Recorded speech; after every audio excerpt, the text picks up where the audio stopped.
Hello, welcome back to my channel. My name's Jenny, I'm the Quilt Junkie, and welcome back to Thread Quarters.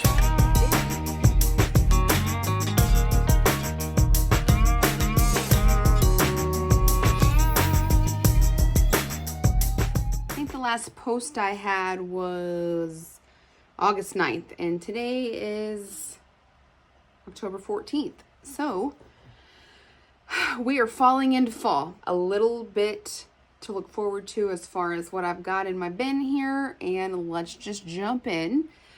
Life update is work has been working, okay? They call it work for a reason, no doubt.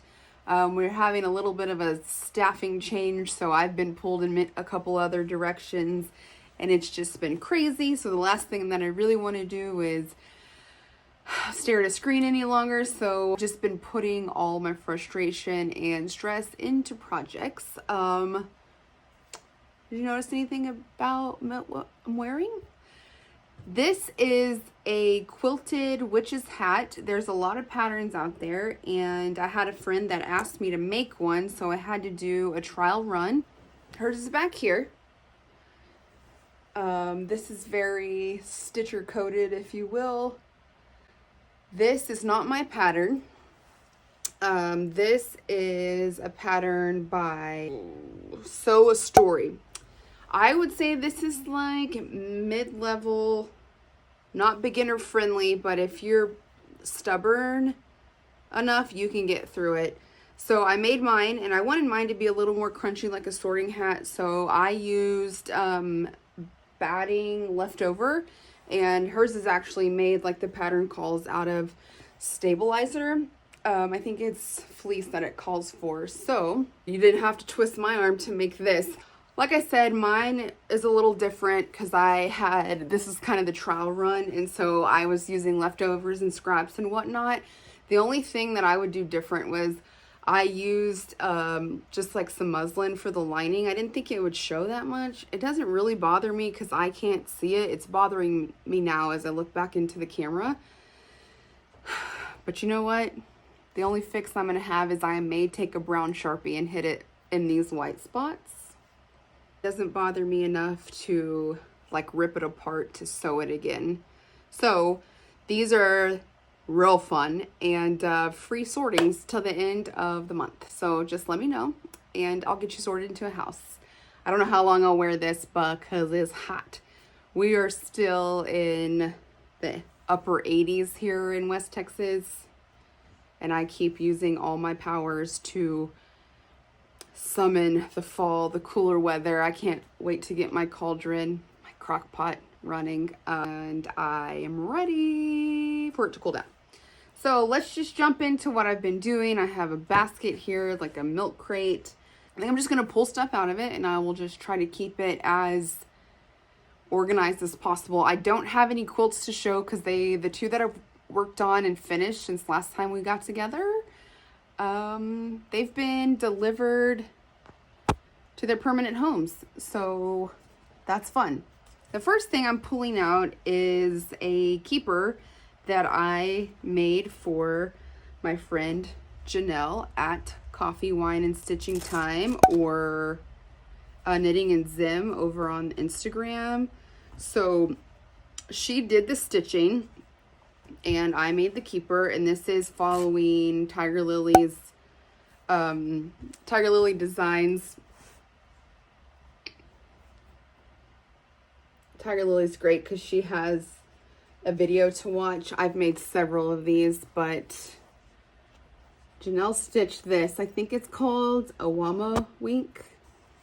I call it a tit creature, and she stitched this. I don't know what this is stitched on. This is straight from hell. That's where this fabric came from. It is the most fraying thing I've ever worked with, which is why we went with Let's Make a Patch. So instead of fighting it and trying to make it square, I just cut it out, backed it, and then put some vinyl over it. It's kind of puffy. You can kind of see the texture here. Give her a filski, and so it just, I made a patch out of it and then put it on this pink fabric. And then Janelle sent me this glittery drinks fabric because, I mean, who doesn't need that? So again, this is from Tiger Lily Designs. You can do this. Her videos are great. So if you ever have an opportunity or just have a need to try to make a keeper or a project bag, she has a mini keeper that I've got in here, actually a project that's been in there. So I love the way this turned out. I can't believe Janelle trusted me with her llama wink? Can't remember. But anyway, so we'll get this in the mail this week. One of the finishes that I just laughed and giggled the whole time I made it because it was a good time. I have made 2 quilty covers. Now these quilty covers are they're made for scroll rods, and I have made some smaller ones, but I made me one and I made a friend one as well for our chatelaines because we all know those are going to take a while. So I wanted to keep it covered mostly from dog hair, rogue coffee, anything that could potentially get on there. So let me grab mine right quick. It's over here. Of course, it's not close. Why would I put it close? On my chatelaine, here it is, Flying Pigs on the fabric. This fabric's from Spoonflower right here. I bought this fabric, I just bought a yard of it because I was already buying some stuff from Spoonflower, so I wanted to take advantage and pay shipping once. So the way these work is I make them wrap around the scroll rod here. Oh my gosh, look, my chatelaine has a pig flying keeper needle minder on it. And then I put a pocket on the inside to keep all the gear. This is a fancy zip from Missouri Star Quilt Company. It's a little finicky just because I liked the edges to be tucked, and we got there in the end. This is essentially the size of a baby quilt with a pocket added, and like I said, just put it around, have some Velcro on, put it around, and it keeps your scroll rods protected. So that's the one I made me. And then I had somebody ask me for one. Her fabric selection is Clutch.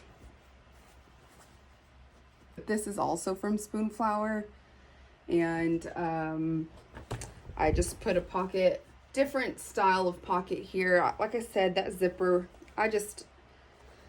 for me, it's okay, but for somebody that I'm making this for, I went ahead and just tabbed it in, and then I made, just in case it doesn't fit or if she uses it for a different size later, I went ahead and just made some elastic bands that can go around it to keep everything kind of together. Work is still working right now. Girls, boys, we're not. So anyway, these will go around either edge if she needs them. I just sewed some elastic together, and if she needs them, cool. If she doesn't, cool. But they're there for her in the event of. And then again, just has some Velcro. I just take the measurements that exist and then add some to it so it overlaps. And then I quilt it and then bind it. So like I said, these are the size of like a baby quilt, but with that pocket in there. But these are, you can make them with, the pocket's the only thing that makes them annoying. So you could definitely make these and add the Velcro, and boom, you got you a scroll rod cover. So those are kind of stitching adjacent, but I do have quite a bit of stitching from the month. So I'm just going to put my little bin down here and we'll just pull stuff out. This is my Sunny sampler. I really don't want to undo it because I want to keep working on it, but this is up to, we've seen this before, right? This is up to 75.5%. So I'm just keeping it out and working on it. This is a memorial piece for one of my boys, and this is a long dog, but it's not one of their bigger ones, so I call it my medium dog sampler. And we're almost to the bottom here. This is making us sweat a little bit, but I'll probably finish it myself, so it's fine. If I need to sew some fabric on there, it'll be cool. But here's the first keeper, like little quilty cover I ever made, and this fits inside of it. This pocket is an open-ended pocket. It doesn't have a zipper, but with a chatelaine gear, it just requires so much more than I can, like, I feel comfortable just sliding into a open pocket. The next one that I worked on was my Forget-Me-Not sampler, and this is a project, another memorial piece for my other boy. This is at 3.6%. So this is going to be huge. I don't know if I'll stitch the whole thing, but I just wanted to get my hands on one of these. And something that was going to work with the gray and the blue of his collar color. So the grays in these two pieces are the same. They are Dinky Dyes charcoal. And so they're going to hang together. So I wanted them to kind of match since the boys were twins. This next piece I have is my full coverage Texas flag that may be finished, you know, this decade. We'll see. Don't hold your breath. But this is bumped all the way up to 27.8%. And I did get into some red, which is exciting because stitching this beige sucks. I like pulling this out because this is one of those pieces that is going to be a showstopper when it gets hung on my wall, but it's just going to be a while before we can get it there. So enjoy the ride. The next piece, this was actually a start. Here's one of the little keepers that is also a tiger lily. This is our smaller one. I just used scraps so it looks crazy, but it's actually just a smaller version of the keeper. I'm like, look at this fabric inside. It doesn't match anything. This is straight scraps. This is another, let me see if I can make it before I make it for somebody else. This liner is actually one of Jack's old shirts right here. So I just, you know, use what I have. But I started this.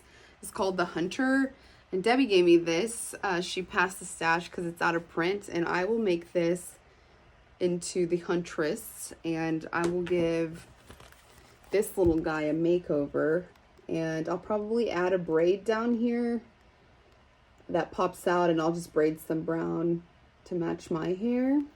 But I started that, and it's kind of my on the go project right now.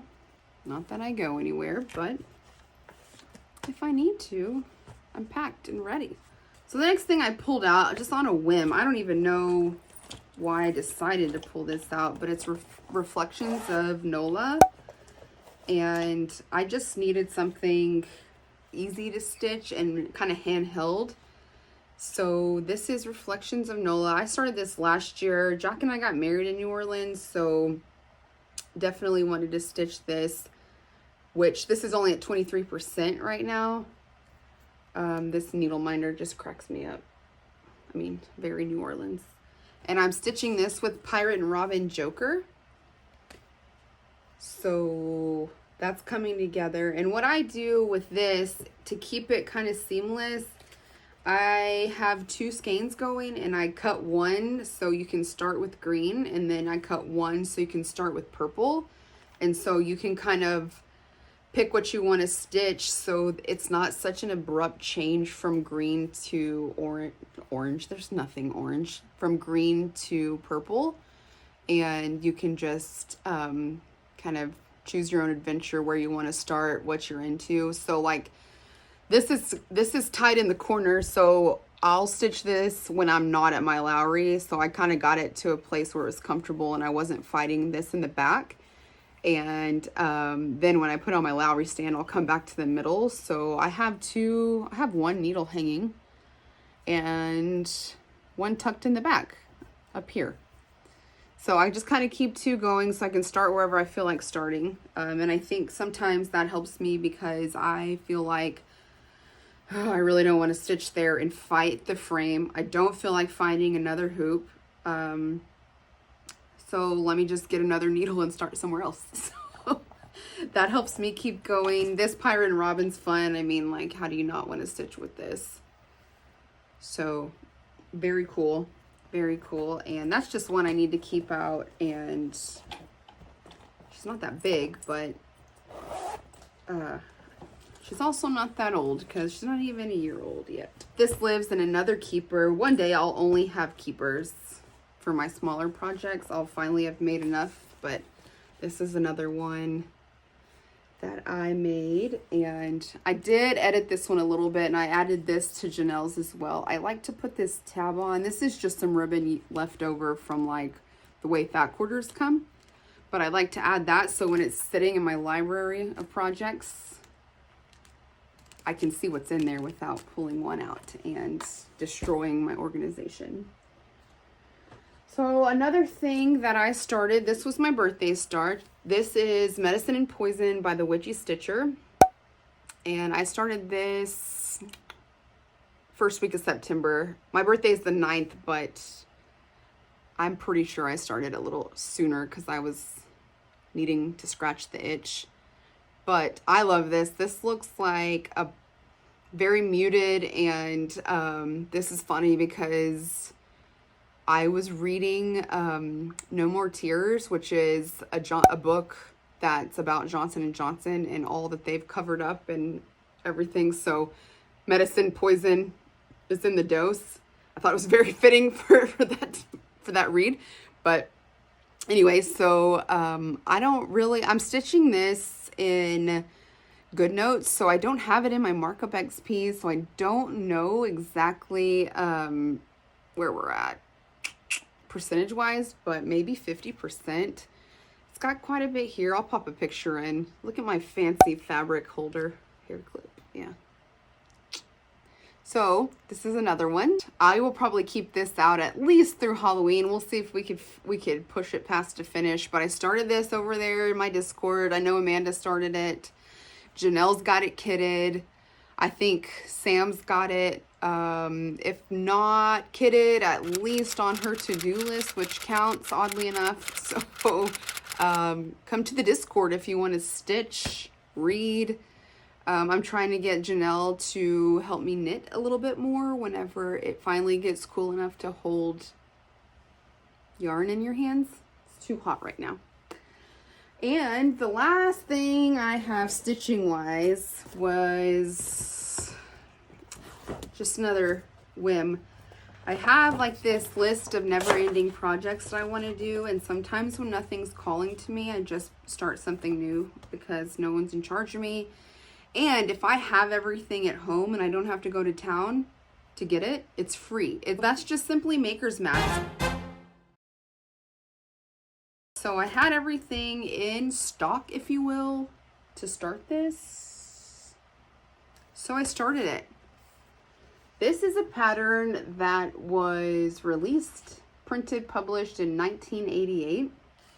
I don't know about y'all, but California raisins are a core memory of mine. My granny had a set of playing cards. We used to play around her kitchen table, and they were California raisins. So definitely think about my granny whenever I see that. Of course, with trying to beckon the fall, I had to start another waste canvas project. And this is on 10 count. So this is going to be the one playing the saxophone. Raisins, if you have names, please forgive me. I don't remember that. So I'm doing this guy and this guy on the front together here. They'll be in the front, middle, and then I may do the band name up here. And we'll just see when I get to the top. We'll see if I'm feeling it. So back in the day, this was stitched on white Aida. So I'm having to go back and just like the blanks, put in some white, just B5200 is what I'm using. So this is how far I am. I stitched this weekend while we were watching the Aggies play the Gators, Gig 'em. when you stitch on a sweatshirt, mind your needle. I have switched since to an embroidery needle just because it's a little sharper and the pull's a little easier, because my hand, I think, is sore from this, but I don't know if it's from pulling the needle or just the stress of being an Aggie fan. Who knows? This will have one little raisin, the saxophone raisin. This still smells like the smoker. We were smoking a chuck too. And so anyway, and then the other one will sit right here. So I'm excited about this. This is 10 count waist canvas. That was some of my inheritance from my bunny. This was out of her stash, so using it, I'm very excited. This is just an oversized sweatshirt from Wally Martinez, and I can't wait to get back to it. But I think I need to let my hand heal, because no lie, I can't grip anything, and it's not in my wrist. It's up here. You saw this a minute ago, but here's my Desert Mandela. I haven't been stitching too much on this. I just find with this chatelaine, I need to be in the right mindset and focused, and work has just had my brain blasted for the last 3 or 4 months. So I'm excited to get back to that and be able to focus, because I really don't want to. It's got some 1/1 in an area that I'm working at. I'd rather just not pluck it out. So just giving it some space. I'll get back to it hopefully, if not this month, next month. But you know me and plans. Hard pass. The next thing I have, I guess, is just some haul from the Feisty Needle. The first one I have is a Lola Crow Buried in Books. Duh. I kind of think that I want to do this cat, like the stitching around it and some glow in the dark. Stand by, that may be what it calls for. No, it's just a gray color, but I think I can fight it for that small amount of time. This is called To Have and to Fold. Silver Creek Samplers is one of my favorites because the puns just get ya. And then, you know, I had to get some Crazy Annie release. This says, crows before bros, support your local murder. Are you kidding? Of course. This is a book that I've been eyeing for a while, and since I was already placing an order, I just went for it. There will be a lot of gifts come out of this. I don't know when, but I do know that it will happen because it's Teresa Koget's Hello Midnight. There's 8 spooktacular designs in here that she made for us. And this is my favorite, this vintage black cat. I scream, you scream, we all scream for Halloween. This right here, I will make for my sister-in-law at some point. That is super cute. She loves cats, she loves vintage, so I will make that for her at some point. There's another couple of cat ones in here, that little vintage black cat. There's several pumpkins, jack-o'-lanterns. Like here's one in here, a black pumpkin. Which I'm not going to stitch that black, but if you want to, do it. It's available. I like this little guy too. Trick or Treat Express is super cute. I think this needs to be a jackalope, which we can organize very quickly. But all these little guys just going for a little spin. Yep. Super cute. So, again, back to Maker's Math. If you're buying something to make as a gift, it's free. That's simple. Simple Maker's Math. Here's another one with a black cat. That's very cute. All creepy things are seen on the night of Halloween. I mean, that's a lot of black stitching. So I'm not going to make it for somebody I don't like. That's for damn sure. And this big sign is fun too. Halloween greetings. I don't know that I would stitch Halloween greetings. But I like those dancing cats with their little pumpkin faces on sticks. So anyway, Teresa Koget, had to get that. And then I also picked up a punch needle pattern. I have everything to do punch needle except for the time to do it. My stinky job keeps getting in the way of my crafting endeavors, but you know, we've all been there. So I think that's all I have for cross stitching. Actually, nope, let me grab something right quick for plans. Please hold. Okay, so I follow this girl named Beth Morvant, and she is mostly a booktuber or a book talker, whatever. She reads a lot of books, and I like to listen to her talk about books. That's how I found her. But she has a TBR jar, which means to be read. And so I thought I would adapt that TBR jar into a TBF jar for to be finished. So I have put a piece of fabric in here with everything that's in my project roll. And there's a handful of quilting projects in here that I need to get to, but they're my projects, so they tend to hit the back of the list, but they need to happen. Like I have a quilt top in here that is almost 10 years old, if not more. That's all the t-shirts from my college days, my meat science journey. So it's in here. This is just a pickle jar, of course, and we're gonna call him Jarlos, my little friend. So let me just shake it up and see what we pull out, and I will do my best to finish whatever comes out of here before I see you next time. This has been a salsa jar at some point too, so let's just see. So I pulled out this guy. Are you on the edge of your seat like I am? Let's see what it says. Okay, America, land that I love is what I pulled out. So I will FFO this before the next time I see you. Just a second, let me grab my project roll and we'll look at it. I'll probably make it a pillow for my tier tray.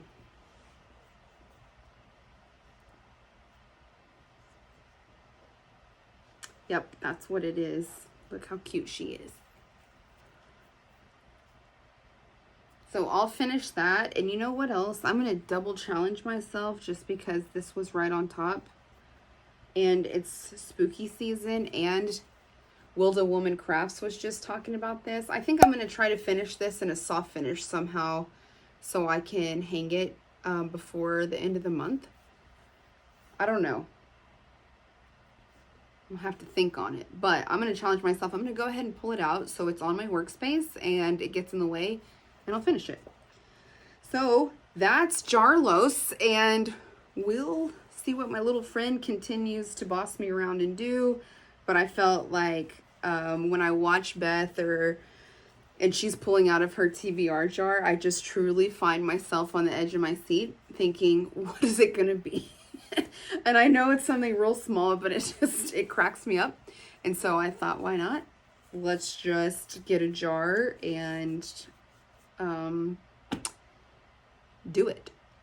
That's that for stitching. So I guess just a second, let me get all my quilting stuff and BRB.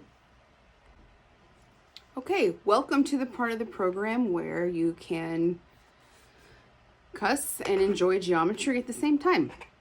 So, since I've been here last, I actually finished 2 quilts, and they are both now in their forever homes. One of them was the Tarleton quilt for my cousin, and she's at school doing well, making all the friends and doing all the things. And I got to see her and deliver this during Labor Day, so that was fun. The Sawtooth Star quilt blocks from Amy Smart. I used her tutorial, and she makes it very easy where you do have to do a little more trimming, but it's worth it because you don't have to fight the bias as much. So if you want to make some sawtooths, definitely check her out. And I also finished a little baby quilt for a little fresh human, another little freshie. And the pattern is Garden Gate. Do you ever write yourself notes and then you think, I wonder what I was trying to tell myself, because I don't understand this. So this is out of a Did Somebody Say Cake from Moda. These little bake shop books are awesome. I used to get these from Joann's whenever she was still with us. These are nice because usually these patterns in here are worked out to where it's one block multiple times over. So if you're not wanting to make a huge quilt, you can just math your way out of it and downsize into a baby, or a throw, or you know, whatever you're looking for. So this was the original in the book. This is what we started with. Like I said, this is called Garden Gate. I've been told these blocks look like turtles, which I can see now, but at the time I did not. So basically, I think I just got the gist of the block and then made 6. So it was small enough for the baby. These books are awesome.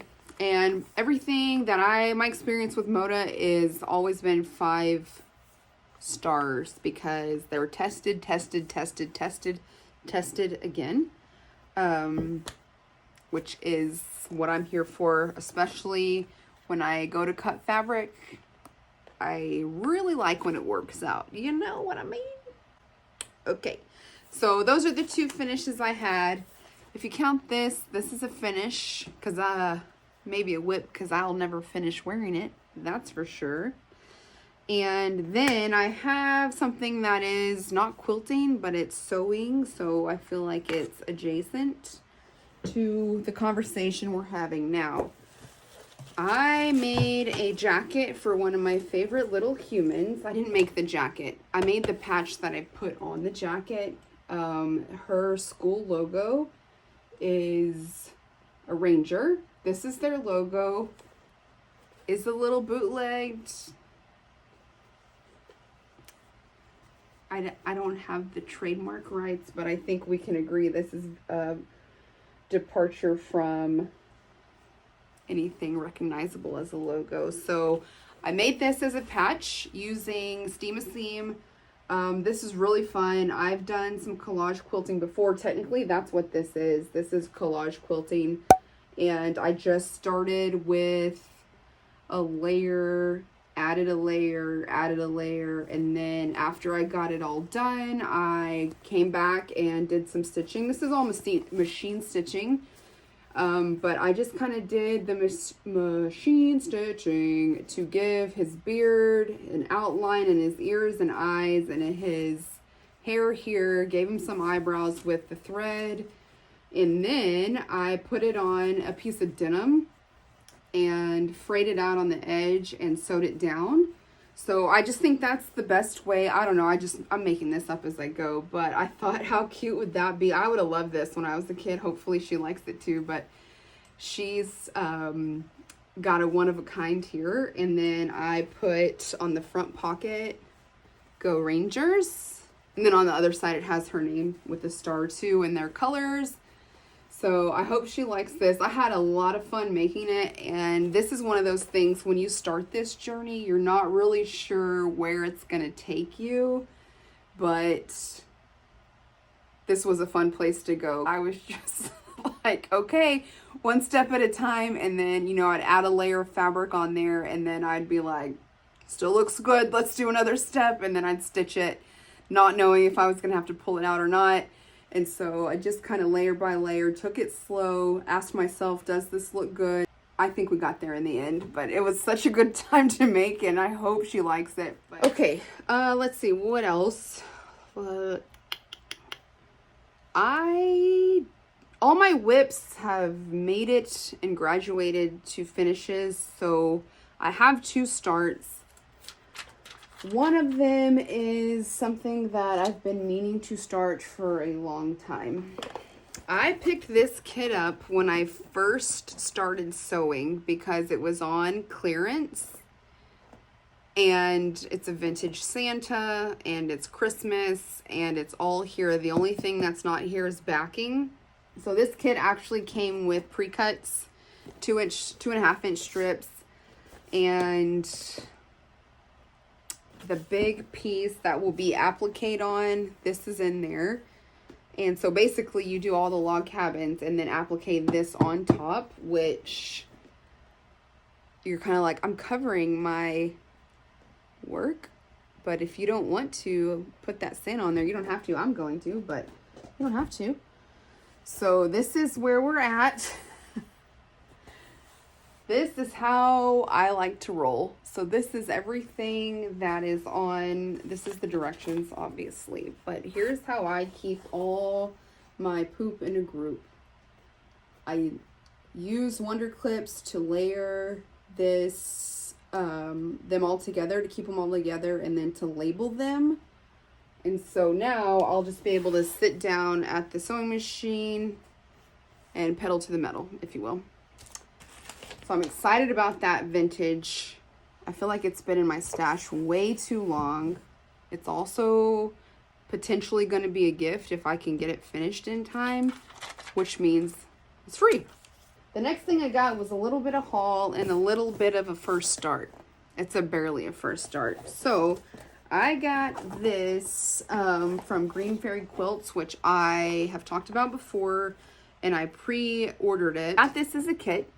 So it came with all the fabric to make this quilt, but plot twist, this is a hand applique quilt, the whole thing. I have recently been to a quilt show and feeling real motivated right now to get something entered into the next one that's in 2 years. And it's always in the fall, so I'm teaching myself how to needle turn applique. Why not? Why not? So let me show you how far I've gotten. Hold on to your hats, people. I have gotten to this point here. So this is a 20-inch block. So I do appreciate that these bits are pretty nice sized. I'm not using any freezer paper or anything like that. I'm just doing it dirty, turning a 1/4 to 1/8 inch as I go. I gotta be honest with you, I think it's looking pretty damn good, especially considering I don't know what I'm doing and I'm teaching myself. The big trick here is to just take the time and find a matching thread. The black was easy enough. So you can see right here, since you're sewing down, oh my gosh, sorry about all that. So you want to just make sure that you do your best to get a matching thread so it blends in to what you got going on. Okay, so the black was easy. This little tree trunk situation was a little more difficult, and I came out to my thread wall and just immediately added more thread to my Christmas list because I don't have this brown. And I didn't want to go to town to get it, so I've just pulled something close and I was like, let's just give it a shot, and it's doing pretty good. You can't really see it. It's blending good, but it's just kind of a trick of the eye when you see a color and you're like, that's not even remotely close to what I'm looking for. And then I took it inside. I should have just brought a swatch of fabric out here with me. I don't know why I didn't. I just came and was like, I'm going to grab all the browns up on my wall. The last one I grabbed that was not even on my radar as a might work is the one that worked. So that's just kind of teaching moment to say you don't know what colors are, so quit acting like you do. I'm using pins right now as I get the hang of things, and these, like I said, are 20. This is a 20-inch block, so while I get acquainted with what I'm doing, I'm just using these really thin, almost no head pins. I don't know if you can see that, but simply because the bigger the head on the pin, the more you cuss your thread when it gets hung around it. So far so good. I will say that this book is probably not where I should have started, but we all know my existing condition with authority. I will tell you, instructions, let me just read this to you. It's not going to read like the Raven. That is in here. It's all throughout, but applique the pieces in place.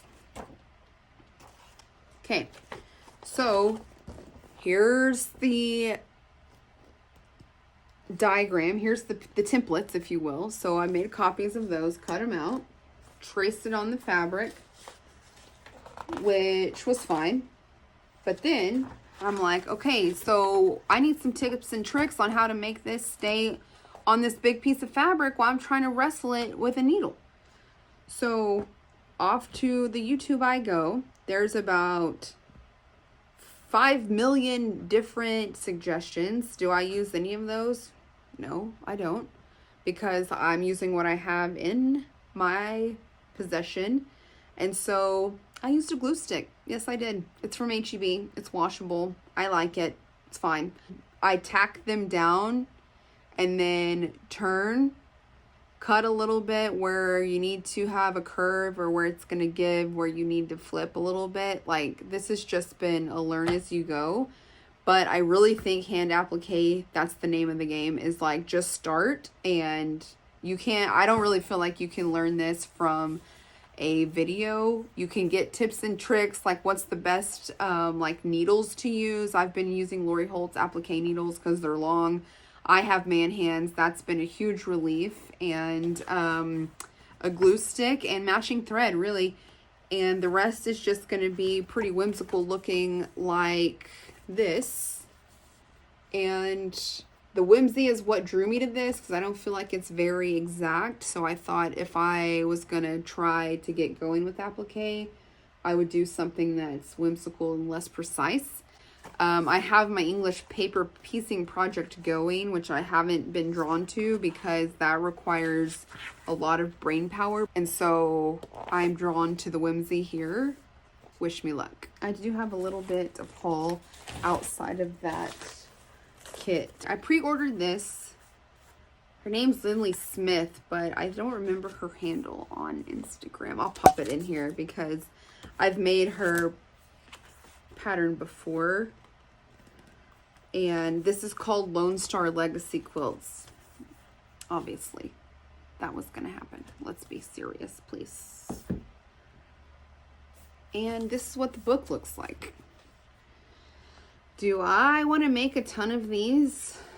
Not right now. I'm not in that season of life, but I did want to support her because I have gotten a lot of her free patterns. I've gotten a lot of her tips and tricks on how to make your stars align. Literally, not just in the sky. Book. And she gave me 2 stickers that came with it. This is a signed copy. Thank you. These 2 stickers came with it. Cute. There's a third one, but I think it's on my iPad.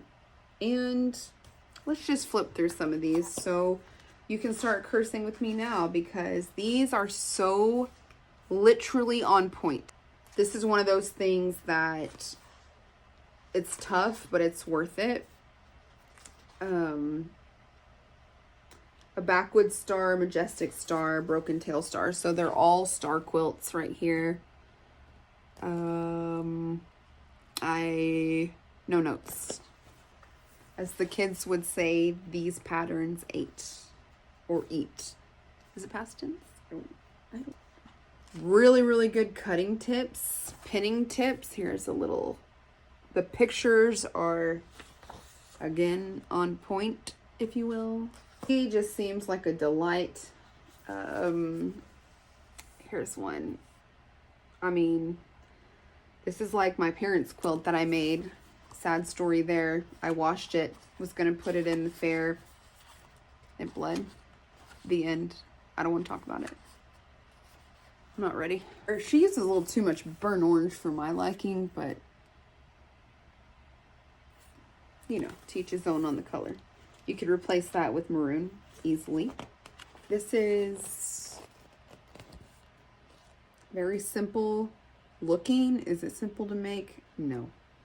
But I like the neutral here. I know coming from me, that's hard to hear, but I do like how she's got that buffalo plaid as the backing on here. I would have never chosen that, but it's great. and I think that it's very outdoorsy. Anyway, that was the other piece of haul I had, which is pretty good. I think that's all I have, honestly, for you as far as the makes go. I do have some books. I just mentioned the book about the Johnson & Johnson debacles throughout the past 50 years, 60, maybe 70, when the baby powder started. That is a read that I recommend to anyone and everyone. The 5 stars for me. So usually with nonfiction, I'm not real quick to star rate them, but I want to give that guy a shout out because the amount of research that he did in this book is stellar. Okay. I was taken back to my thesis days on all the articles and stuff he referenced. Like the last probably 40 pages are indexed, and then they're also, you can go directly to where he found information and look it up yourself, which I love that. I love when it's like, here's what I'm telling you, you go read it, see if you interpret it the same. Now I just want to read his backlog because the research was so well done. So I'm also rereading the first Harry Potter book with my niece, which is just a real treat. She's not read it before, so that's what we're doing for her reading this month. We just had pop quiz on the first 6 chapters and she crushed it. Then I've also read the first 2 books of The Discovery of Witches. Those were recommended to me by my girl Amanda_Stitches. You can join us on the Discord for some book recs if you want. We were just feeling pretty spooky season and she rec'd those to me a while back. So I thought there's no time like now, and picked them up, and I went from the first book, I think I gave it 4 stars, and maybe a little higher than that. So it's a little witchy. There is a thread of romance in there, which, let's take it or leave it. It's hard to find a book without romance in it these days, so that's fine. But then there's a lot of historical fiction, a lot of history, I'll say, that gets tied back into it, which I'm a sucker for. So I have been enjoying that. I'll probably start the 3rd book while I'm on a run and just wrap it all up, put a bow on it. And I want to say I read The Familiar by Leigh Bardugo. Did not disappoint. She's my favorite. And that was basically, we thought it was going to be more of a spooky vibe. No, that's basically a Valentine's Day read. I don't know. That's just straight up a love story, but it's fine. I love LB's writing, so it was fine. And it was a quick little fun read. And those are really what's really popping out in my mind right now. Like I said, I've been so slammed at work. I haven't even done my micro reviews or anything like that. It's just been kind of, when I get off of work, I'm so blasted that I don't even want to organize any thoughts or be on a screen any longer. So I don't. And hopefully we can get back into a calm, normal, day-to-day work life where I can spend more time sewing and stitching and making. Until next time, go make something cool. Bye. Here's an Addie update. 30 pounds. Lost most of her teeth. Total gremlin. That's all there is. Bye.